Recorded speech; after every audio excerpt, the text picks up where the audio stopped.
lahar yang nggak cuma cantik tapi juga unik dan bentuknya angsa.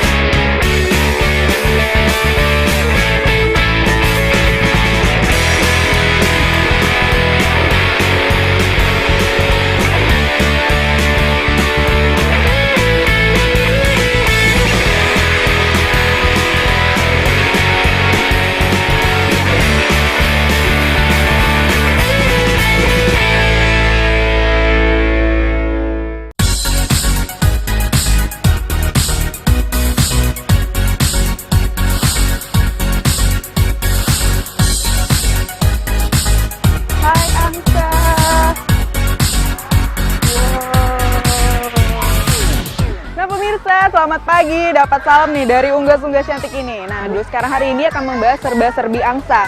Mulai dari kulinernya, terus mitos-mitos seputar angsa. Selengkapnya di Dulu sekarang hari ini. Dari dulu sampai sekarang, nggak ada yang menyangkal kecantikan unggas satu ini. Leher panjang, bulu putih yang indah, serta postur tubuh tegak bak model. Nggak ada deh yang bisa nyaingin. Cuma, keindahan fisik angsa ternyata nggak sebanding dengan suara bisingnya. Hewan yang satu ini terkenal bising dan cempreng. Yuk kita kenal lebih dekat sama burung air ini.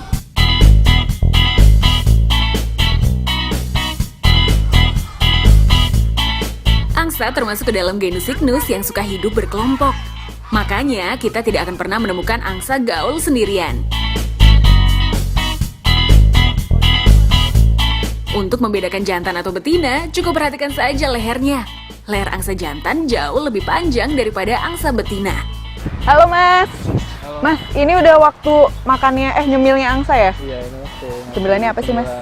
Angsa, cemilannya jagung sama pelet. Sama pelet. Tapi sini angsanya galak nggak sih Mas? Angsanya jinak-jinak. Beneran? Iya. Beneran jinak. Beneran jinak. Nah, saya itu punya pengalaman buruk ya sama angsa. Dulu ayah saya itu piara angsa dan dia tuh cuma nyosor Mas. Tapi di sini nyosor nggak Mas? Sini nggak nyosor. Beneran ya? Udah terbiasa. Beneran ya? Beneran. Ya udah, bismillah. Kita coba. Doakan saya. Gue diomelin netizen nih, kakinya kiri dulu.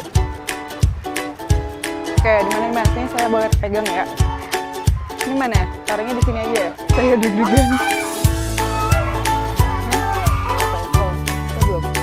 Si cantik yang satu ini emang terkenal galak. Soalnya angsa bersifat agresif dan sangat teritorial. Artinya, angsa sangat fanatik menjaga wilayah kekuasaannya. Kalau ada makhluk lain yang masuk ke wilayah kekuasaan, resikonya bisa disosor. Tapi untungnya, angsa-angsa di sini memang terbiasa dengan kehadiran manusia. Jadi, saat saya mendekat, tidak ada yang merasa terancam dan berniat untuk nyosor. Duh, selamat.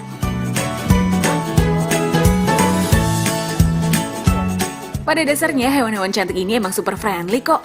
Makanya, angsa kerap menjadi salah satu penghuni tempat wisata yang mengedepankan interaksi pengunjung dengan hewan-hewan ternak.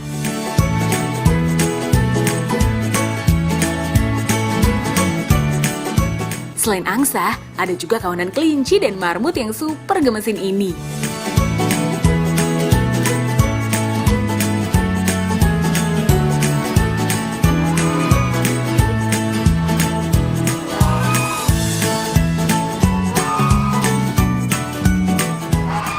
Lagi bertelur ya Mas ya? Bertelur, betinanya lagi ngeremin telurnya. Tapi galak banget ya Mas? Lagi bertelur dia Agresif ya? Tuh. Ini masa-masa galak-galaknya angsa tuh pas lagi bertelur ya Mas ya? Iya. Terus dari tadi mendesis mulu kayak ular. Aduh, nggak kebayang kalau tidak ada pagar di antara kita. Bisa habis-habisan kali ya Mas ya? Wah, kalau angsa yang satu ini dijamin super galak. Saat bertelur, angsa betina punya insting melindungi yang sangat tajam. Jadi, kalau ada yang mendekat, langsung diusir pergi. Setelah telur-telurnya menetes, giliran angsa jantan yang siap nyosor kalau ada yang berani mengganggu anak-anak mereka. Makanya, anak-anak angsa yang baru lahir dipisahkan dari angsa dewasa. Angsa-angsa kecil ini akan berada di dalam kandang yang dikelilingi air sampai berumur 10 bulan. Jangan mengira kalau angsa sudah cantik dari lahir ya. Ternyata bulu-bulu cantik angsa belum berwarna putih saat mereka masih kecil. Gimana sih megangnya? kepala dada, Hah? dada bawahnya sama atasnya. Oke. Ini adalah anak angsa ya? Iya, ini Baru umur berapa Mas? Ini masuk di 3 minggu. Masuk 3 minggu. Nah, jadi angsa itu Ya, kalau dari lahir malah bulunya tuh belum putih sama sekali ya? belum, dia jadi bulu halus aja. Kalau lihat anak angsa berbulu kuning ini, jadi inget ya sama dongeng populer di Ugly Duckling alias Itik Buruk Rupa karya Hans Christian Andersen yang sangat populer. Bahkan sampai difilmkan oleh Walt Disney.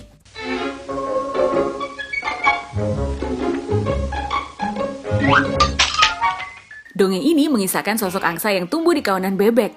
Si Itik kecil selalu diasingkan dan dijuluki buruk rupa karena wujud dan suaranya yang berbeda.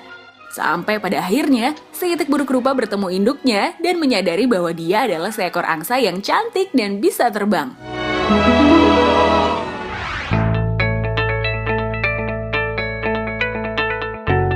Yap, angsa bisa terbang loh.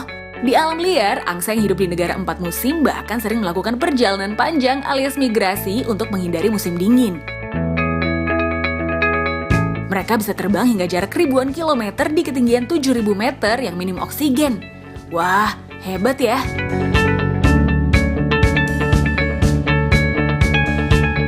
Tradisi migrasi inilah yang menjadi asal mula kuliner mewah yang kita kenal dengan nama foie gras.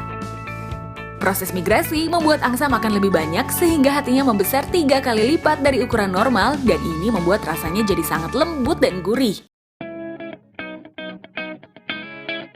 Ini dia penampakan foie gras alias hati berlemak. Besar ya, pantas aja harga per gramnya bisa mencapai 2 juta rupiah loh. Wow! Sebelum diolah, hati angsa harus dibersihkan dulu dari urat-uratnya supaya lembut dan tidak pahit saat dimakan. Bagi hati angsa jadi 2 bagian, kemudian tarik perlahan urat-uratnya. Selanjutnya, bumbui dengan garam dan merica lalu bungkus dengan plastik. Bentuknya seperti sosis ya. Jangan lupa kencangkan kedua ujungnya supaya tidak hancur saat dimasak karena isinya lemak semua. Makanya bahan makanan ini bisa meleleh kalau kena panas. Dilanjutkan dengan vakum supaya nggak kemasukan air saat dimasak. Hati angsa akan direbus dengan suhu 60 derajat Celcius sampai menjadi kekuningan. Setelah matang, diamkan di dalam chiller agar teksturnya kembali padat. Sambil menunggu, olah lagi hati angsa yang tidak terpakai. Bumbui lagi dengan lada dan garam. Kemudian, masak di atas pan dengan sedikit olive oil dan lanjut siramkan minyak ke atas hati angsa supaya matang dengan merata ya.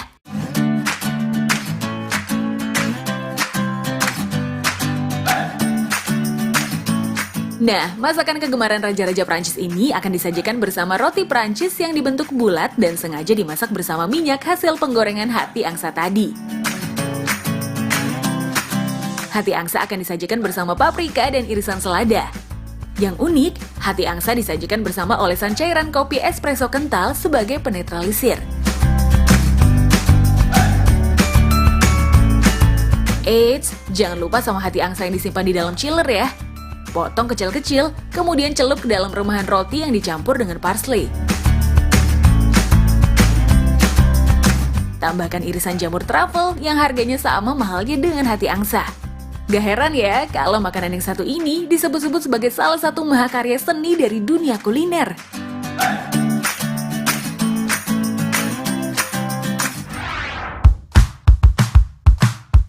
Walaupun rasanya luar biasa nikmat, tapi kuliner mewah yang satu ini kontroversial loh. Karena proses mendapatkan hati penuh lemak ini harus membuat angsa menderita. Untuk mengembangkan lemaknya, angsa-angsa akan terus dipaksa makan dengan cara menaruh pipa yang langsung mengalirkan makanan ke perut mereka. Proses ini dilakukan 4 kali sehari selama 5 bulan. Belum lagi, mereka ditempatkan di kandang sempit supaya lemak yang sudah menumpuk tidak luruh karena banyak bergerak. Duh, kasihan ya. Makanya, mereka yang aktif membela hak hewan sering melakukan kampanye untuk tidak makan foie gras. Bahkan di beberapa negara seperti Turki, Denmark, dan London, foie gras sama sekali tidak boleh dihidangkan.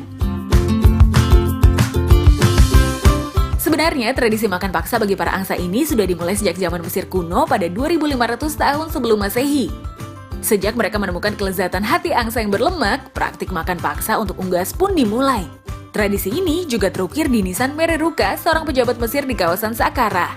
Sejak saat itu, makan paksa untuk unggas diikuti oleh penduduk di Mediterania dan Eropa, bahkan hingga sekarang. Tapi sekarang, sudah ada kok peternakan yang memproduksi foie gras dengan cara yang lebih etis. Walaupun di mata koki profesional, rasa foie gras yang didapatkan dengan cara menyiksa angsa memang jauh lebih enak.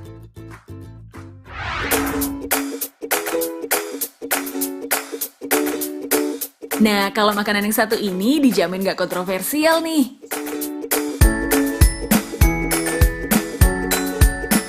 Pemirsa, cantik banget ya. Udah tau dong pasti kue sus ini terinspirasi dari angsa. Cantik banget ya, bisa banget dijadi kado buat orang tersayang. Soalnya kan angsa itu perlambang kesetiaan. Nah, enaknya lagi nih, kue sus yang satu ini terbuat dari tepung gandum. Jadi lebih kaya serat dan juga pastinya enak. Saya mau cicipin yang warna hitam ini. Gila.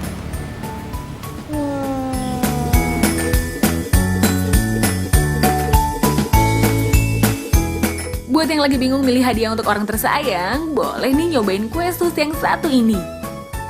Apalagi kalau disajikan dalam menara sus cantik seperti ini. Udah cantik, sehat lagi. Sus angsa terbuat dari tepung gandum, telur, susu, dan mentega. Sementara untuk filling alias isiannya terbuat dari tepung maizena, kuning telur, susu, gula, krim nabati, dan vanilla bean. Pertama, bikin fillingnya dulu ya. Campur gula bersama kuning telur, kemudian aduk semua bahan jadi satu.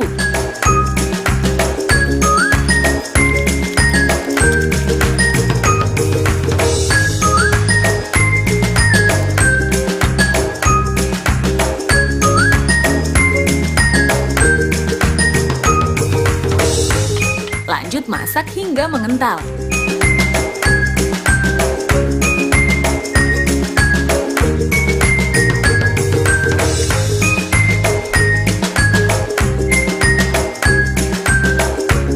Sambil menunggu adonan isiannya dingin, lanjut kocok krim nabati sampai mengembang.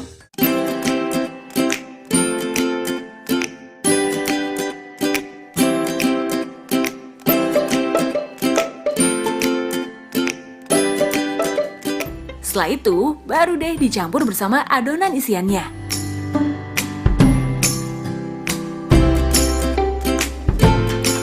Sekarang giliran susnya. Masak dulu susu dan mentega.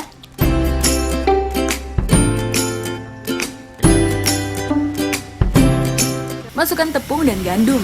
Masak sampai timbul lapisan kerak supaya saat dipanggang susnya jadi super renyah. Kemudian mixer adonan sus sampai uapnya hilang. Terakhir tambahkan telur. Sip deh, adonan sus sudah jadi. Masukkan ke dalam piping bag ya. Yang berukuran besar untuk badan angsa, sementara yang berukuran kecil untuk bagian kepalanya.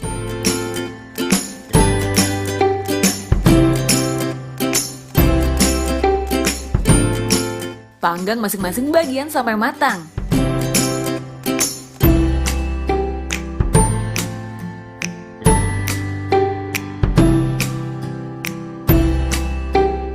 Kalau sudah matang, tinggal dirangkai jadi sus angsa yang super cantik.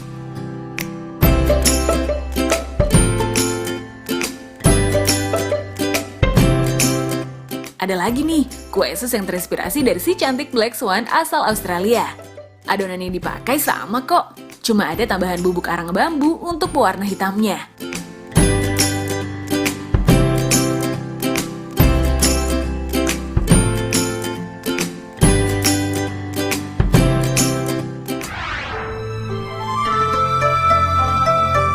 Masih ada lagi kuliner yang juga terinspirasi dari angsa hitam. Informasi selengkapnya setelah yang satu